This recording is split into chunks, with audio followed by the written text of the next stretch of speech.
Hello, everyone.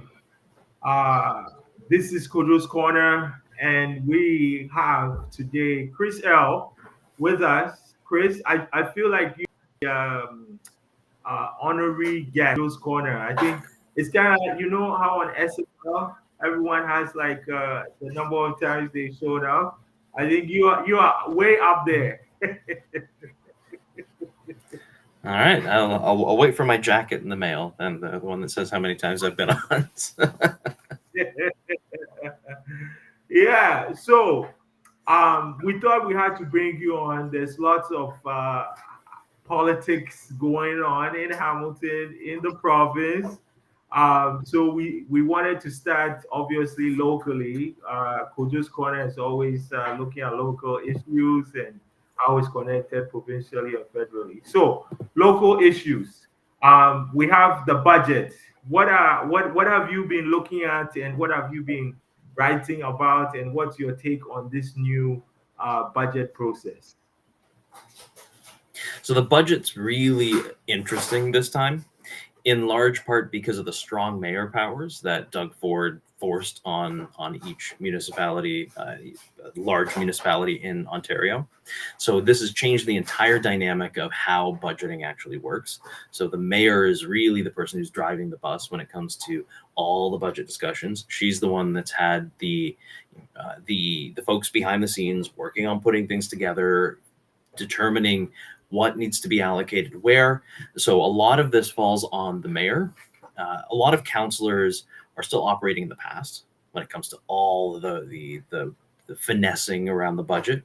So a lot of people are still trying to make it seem like the budget's created by these ghosts inside City Hall that are kind of doing whatever they want. When in reality, it's the mayor's budget, and the councillors have a responsibility to bring forward meaningful amendments to the budget. So it can't just be performative stuff. It can't just be, kind of some of the stuff that we're seeing from some of the councillors that's targeting outside agencies, that's targeting, minutia in City Hall. Councillors need to bring forward something that's going to be really substantial. So what I'm looking for are constructive contributions from each member of council, recognizing the fact that council has a massive tax deficit that they have need to make up. Councils in the past were under taxing residents so that they could essentially buy favor with constituents for a really long time. And all of that has led to a massive infrastructure deficit, and a deficit when it comes to making sure all of our essential services are fully and adequately funded to provide the kind of things that Hamiltonians expect. So we're seeing the end result of years of mismanagement finally being dealt with by this council. Some of the fiscal right wingers are trying to play politics right now and say, oh well, Who this are is those? Who are those?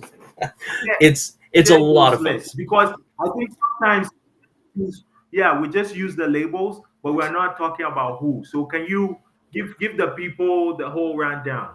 Sure. So some of the biggest fiscal conservatives you'll see will be folks like Matt Francis, Tom Jackson, Esther Pauls.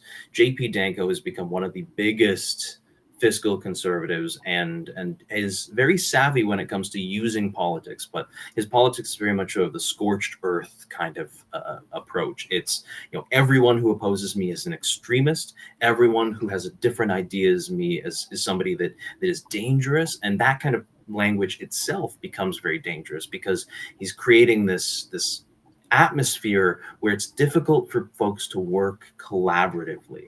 And so you're seeing folks like Mike Spatafor is another individual who's a fiscal conservative on council. These are folks who are not providing actual ideas when it comes to how to make the budget better, but are simply playing politics with the whole budgeting process, which is to the detriment of all the taxpayers, the folks that they're supposed to be representing, right? So it's wild stuff.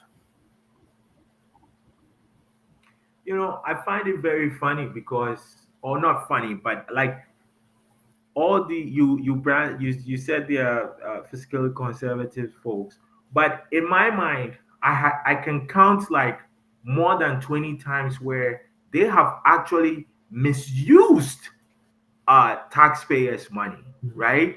I can think of even John Paul Danko. When I was doing work around the restructuring the Board of Health, he asked for a consultant, outside consultant, to do a community survey, and that was $50,000. And when the results of the survey came out, this counselor said, I don't agree with it. To me, that is literal waste of taxpayers' money, right? To use $50,000, it might be a small amount when we're talking about 2 or 1.8 billion or whatever the overall budget is, but they literally engage in the thing and then presents themselves as they are the forebearers and forebearers of taxpayers. And I find it very troubling. And that's why I think people need to pay attention to municipal government, because if they did, they would realize that these are the folks that are actually misusing funds, and in some instances doing it in ways that if any one of us did in the private sector or in any area of work that we're in, we probably would be fired, right? So I find it very, very, very, very interesting of how they use that language. And now we saw Councillor Danko's notice of motion saying that he's going to cut money for the city enrichment fund, and that if the city is giving money to people that are taking the city to court, then we shouldn't give them money. And he's the one that's cutting, trying to make sure that we're spending the taxpayers' money appropriately. So what's your take on this these kind of motions that he's putting forward to make it seem like they're reducing the tax burden on residents? Yeah, I will give Councillor Danko credit for being a very savvy politician, but very much so a politician, somebody who can work the media and work on very much so on social media to motivate and energize a base that lives for this kind of stuff. But that doesn't mean it's good policy. It's actively anti-democratic to start restricting funds based on the perceived ideology of any of these outside groups. I mean, let's look at some of the things that are happening south of the border. Every single day we're seeing new departments, new funding cuts, new things that are going on that are harming the work of community activists and great folks who are working in communities that desperately need assistance and help. We're seeing them faced with funding cuts simply because some person who's loyal to the current administration is, they are saying, well, this could be ideological. Well, this could be, opposed to the aims of what the people want. And this is the same kind of stuff we're seeing. So essentially what we're seeing from JP Danko is very Trumpian in the sense that it is taking money or trying to take money away from community organizations because of a perceived, insult to the institution, when in reality, a municipality should be providing funds to every community group to just do the work that they're supposed to do. And if that work means saying, no, what the city's doing is bad, then they should be learning from that. With all the money the city spends on consultants to tell them yes or no, they should instead be listening to the folks on the ground in Hamilton every day, doing the work necessary to make this community better. And if that goes against a city policy, they should take that into consideration and they should change their policies based on that. Yeah, I mean, I think you're right. That description of Councillor John Paul Danko as Trumpian, and it's funny, right? Because then when Trump does his Trumpian thing, then he's the same person that goes on and says he's Trumpian. We don't like that, uh, and others have done that too. And I find it particularly very politically speaking. I find it very interesting, right? Where you have people weaponizing and using, X and language, political rhetoric, and not even actually doing the work. And then people that are listening to people, going out into the community, connecting with folks. I'll give you an example. Like, John Paul Danko is saying we should cut the city enrichment funds. I don't even know if he has looked at the list of organizations that depend on the city enrichment fund, many of whom are even in his own ward. For example, Neighbor to Neighbor, dealing with food insecurity, providing workshops for families, like to attack a budget line and make it seem like you're reducing costs, but meanwhile you're actually even undermining the success of your own constituents is mind-boggling. Hmm.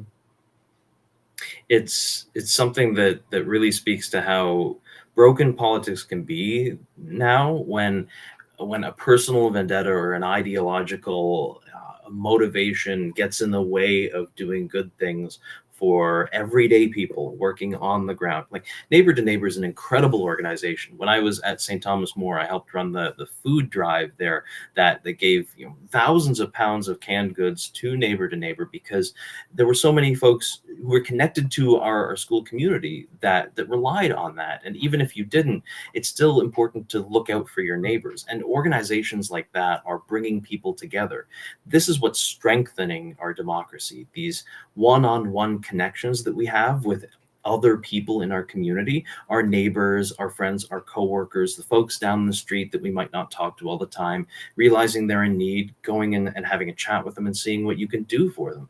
That's what makes our democracy better. Not these petty little fights and these nonsense motions that try to suck up all the oxygen in the room and make it so that the whole story is about you and your thing rather than about the people who are doing good work every day, thankless work to make our community better and strengthen our democracy. That's what we need more of, not more of these ideologically motivated motions that seek to undermine the authority of folks that you simply have taken a dislike to because they've had the audacity to critique you. Mhm.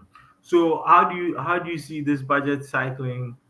How do you see it rounding out? What do you think eventually happens when they have the discussions next week? I think they had a budget meeting today and in the next couple of weeks. How do you see it winding down, and what happens in your estimation? It's such a difficult thing to think about because of the context in which the budget's actually happening now. A lot of what the city is dealing with is response to provincial downloading. And now we're having a provincial election. And so far, we haven't seen enough of the conversation be about Doug Ford has downloaded so much to municipalities that local taxpayers are now taking on responsibility for things that people at that the province should really be dealing with. And so rather than us having those conversations, we're just sort of again doing these tiny little slight adjustments or these performative motions about X, Y, and Z. And so I think it's going to be really up to the leadership on council to guide the conversation in the right direction and make sure that the amendments that are coming forward are constructive. But realistically, I don't see the proposed tax increase going down any. If it does, it'll likely be because of either federal funds that have been unlocked or because of changes to where money is coming from. Realistically, I think local taxpayers have to start bearing the burden for years of undertaxation. And if they want real change, if they want to see their taxes go down, it's not going to be through this budget cycle. It's going to be through changing the government at Queen's Park and having an honest conversation with every candidate that knocks on every door saying, provincially, what are you going to do to make sure that the province starts stepping up and actually doing the right thing? So I don't think local taxpayers can expect to see any relief in this budget. I think if they want to see relief, they'll have to start thinking provincially. Okay. Well, we'll get to provincial in a bit. Let's talk federal. Let's talk federal. And I say that because obviously there's a current liberal leadership race, and we have federally we have 5 ridings. So how do you think the leadership race is? How does it change or influences what happens in Hamilton federally? I think it certainly has the potential to change things. This is something that I've been thinking about quite a bit. So Hamilton East Stony Creek MP Chad Collins has been one of the most vocal opponents of Justin Trudeau. He originally ran as part of his team and became a very vocal critic of his leadership. As many folks have noticed, he hasn't really been vocal on this leadership, right?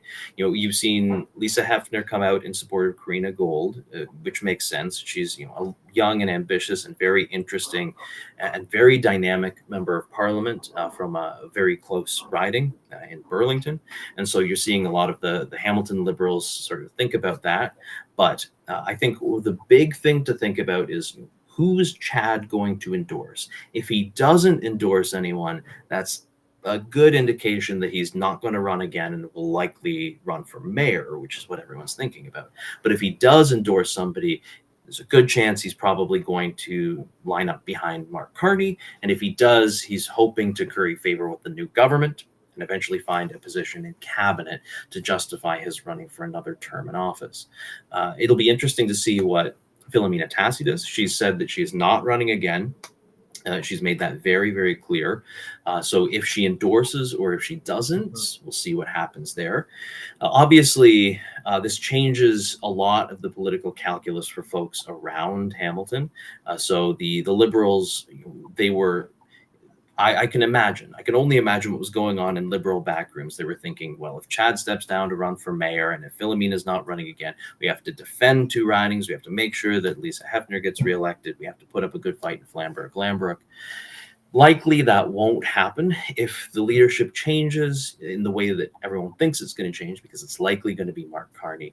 And we'll see them try to come up with an ambitious candidate in a Hamilton West to see if they can keep that. And they might put up more of a fight on Hamilton Mountain, because it really looked like Monique Taylor was probably going to win for the New Democrats on Hamilton Mountain and go to Parliament. And obviously Hamilton Center is, there's some... Hamilton Center is always a strange entity when it comes to the politics of Hamilton. But I seriously think that the Liberals, if they see Mark Carney in the leadership, I think it'll put a little bit of a kick in their step, and they might change their political calculus when it comes to the ridings in Hamilton. So if you are right in your prognostication, does Pierre Poilievre still become the next prime minister, as every poll is indicating? I think if Mark Carney is elected and subsequently becomes prime minister, it'll sort of be a John Turner situation, slightly outside the House and then eventually in the House. I think Pierre Poilievre has a lot less chance of becoming prime minister, simply because Pierre Poilievre built his entire opposition career on running against Justin Trudeau and the carbon tax. And if he doesn't have Justin Trudeau and he doesn't have the carbon tax, he's got nothing. He has been the bully in chief in the House of Commons, just single-mindedly focused on Justin Trudeau. And if he doesn't have that anymore, instead he has a Harvard and Oxford trained economist to go against. I mean, that's, Pierre Poilievre may look like the kid who's in the back of everyone's poli-sci seminar who's saying, actually, but he doesn't have the chops to go up against somebody like that. So I think it makes it a lot less likely. If Mark Carney is elected, I could certainly see a scenario where the Liberals, maybe they still lose and it's a very tight minority for the Conservatives, or the Liberals are able to eke out another minority. It's hard to say, especially since there's so much going on with all the other parties, right? There's the internal conflict with the Greens. There's the New Democrats strategically picking ridings to focus on, and the resurgence of Quebec nationalism that we'll have to think about as well. So, yeah. Well, we'll find out March 9th. We will. How? Yeah. So obviously we gotta mention provincial. So what's your take? Honest take, no bias here. Are you asking for campaign advice, or is it? No, no, no. Just hey, just your point of view. Just your point of view. It's this is we all know this is an election nobody wanted right now. Doug Ford has gone to the polls way, way, way too early. He's using the specter of Donald Trump. He's using the specter of a possible federal election to try to solidify his position. But let's be abundantly clear: Ontarians do not want to go to the polls. That's what all of the polling is saying. But we are forced to do so because Doug's the man in charge. So we're seeing the Mhm. campaigns are trying to position themselves in unique ways. So Bonnie Crombie is running as a right-wing liberal. There is no mistake about that. Bonnie Crombie is very right-wing in her perspective. Even her announcement today about trying to install doors on the TTC subway, she peppered it with allusions to the people experiencing homelessness and people having mental health crises. And rather than trying to invest in getting people housed and funding the mental health care system, like they're doing in Manitoba under the leadership of Wab Kinew and the Manitoba New Democrats, Yes, instead of yes. doing that, she's talking about, well, let's put doors in. She is openly in favor of putting up statues again to Sir John A. Macdonald rather than actually confronting the reality of the situation and having an honest conversation about the good and the bad in Canada's past. She's just going full on and following the Conservative lead. So we need to have a conversation about Bonnie Crombie and if she is going to provide anything different than Doug Ford, right? And a lot of the Liberal candidates that have been nominated seem to be following in her footsteps. They are, in Toronto, there are school board trustees who have just huge lists of controversies behind them. She's picking folks that were either Liberal Party insiders. From what I understand, she's having a difficult time finding candidates across a lot of the provinces. So there's a difficult time for the Liberals. They are ticking up in the polls because people are scared of Donald Trump and they're scared of what Doug Ford would do when sat in a room with anybody even close to Donald Trump, because let's be honest, those two are never actually going to have a face-to-face meeting. But you think about the way that Ontario voters are looking at things, and they're saying, "Oh, I don't know.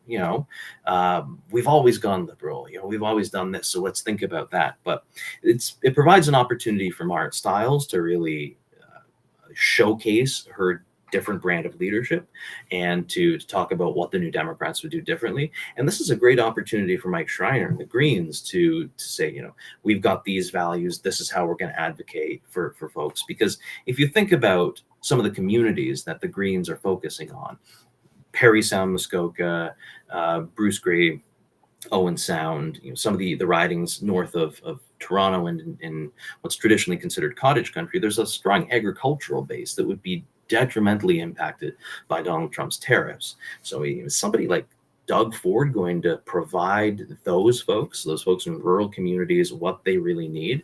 And the Greens have a really good shot of highlighting their commitment to small business, to local industries, and to strengthening Ontario. Same thing with the New Democrats in large urban centers. So I think it all depends on how the leaders position themselves, but that's what I'm seeing so far. Mhm. And so, what do you think the outcome is locally in Hamilton? No pressure. There's some really wonderful candidates running.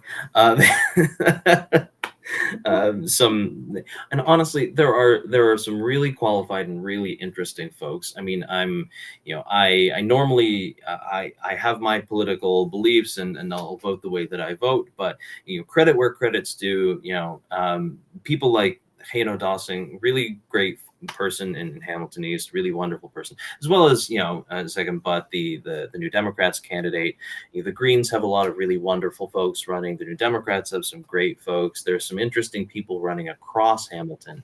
I think it really comes down to voter turnout in this election. I think voter turnout is going to be the most important thing.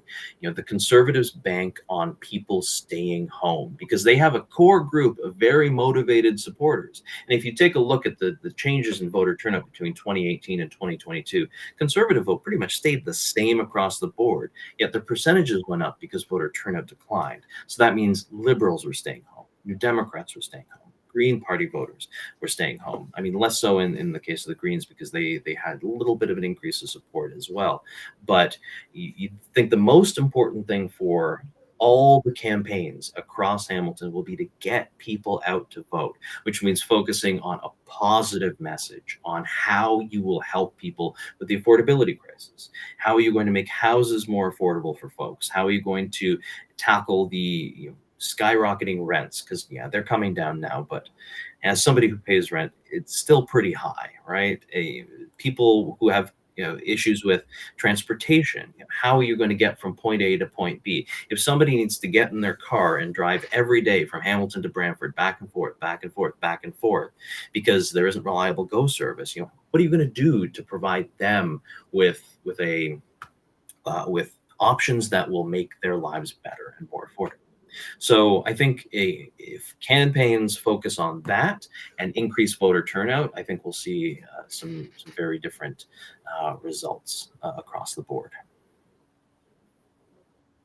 So big picture, because we don't want to put you in a difficult spot. So you gave broad overview of Hamilton. Big picture, do you think he gets a majority or what happens?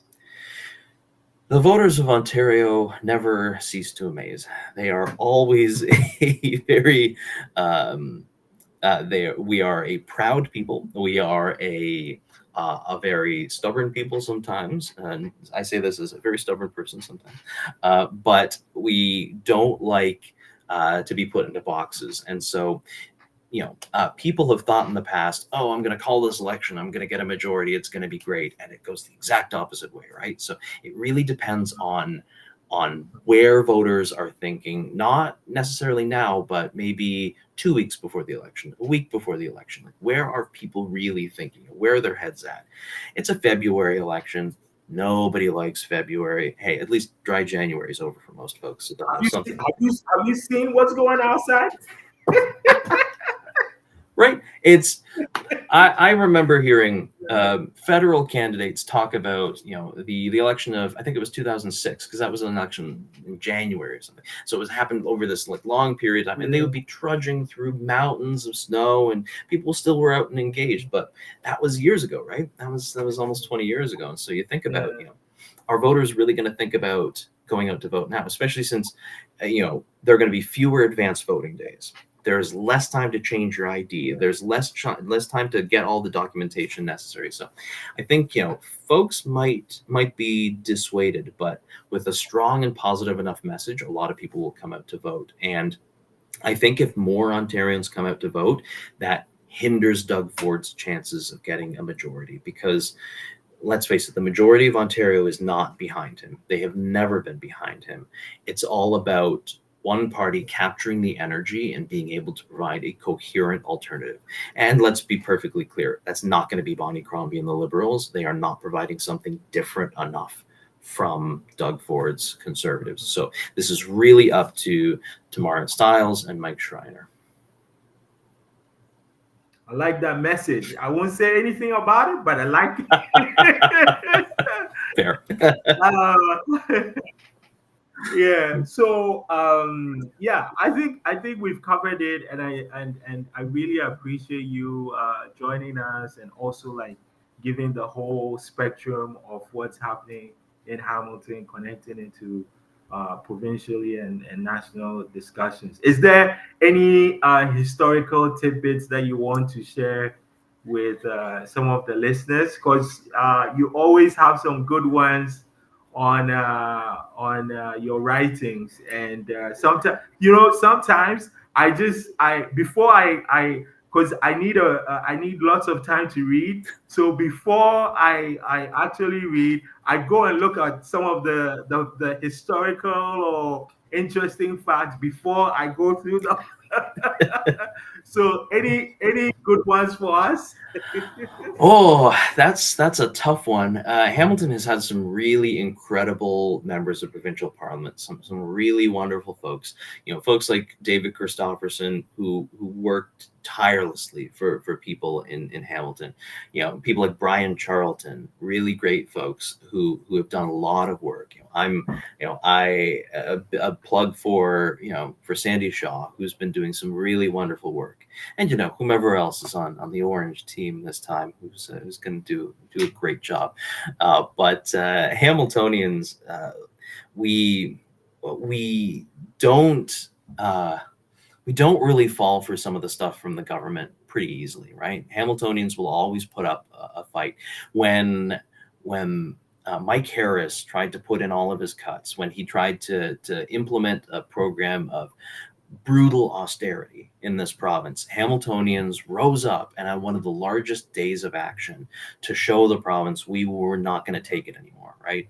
And after that election, we threw out almost all of the conservative MPPs we had because Hamiltonians don't fall for that. So I think Hamiltonians who do not support Doug Ford don't have anything to worry about. I think because there's some really wonderful options, and I think in this election, if we all band together, we all put in a little bit of if you can't put in time, put in money. If you can't put in money, talk to your friends and your neighbors and all the folks that are in your life who maybe don't vote or are thinking about not voting or maybe don't know how to vote. Just talk to your friends, talk to your neighbors, talk to your coworkers, the folks around you, and say, look, this election matters. And as Hamiltonians, we have an incredible opportunity. We have 5 seats in the legislature, and we have a chance to really send a message to Doug Ford that this isn't the election we wanted, and we want better for this province. So I think historical precedent is on our side, and now it's all up to the campaigns. Yeah. Well, maybe I should. You're a very hard person to get a hold of. You're very busy, so maybe we'll schedule you for the Friday after the February 27th, and you can do your analysis. Come with all the poll stuff, and then give us your take. So we got you live on that. So long as there aren't victory parties that go on for a long time for one of us, right? So Okay. All right. That's good. Well, thank you, Chris, and thank you to everybody that tuned in. Um, we'll try this. February is going to be busy, but we're going to try and squeeze in. We have some folks scheduled in for every Friday. But yeah, if we're a little late, there's stuff happening, but we'll try and make sure we continue with Kojo's Corner, and you learn what's going on in Hamilton, across the province, and sometimes we talk some national stuff too. So have a good night, and we will see you next Friday.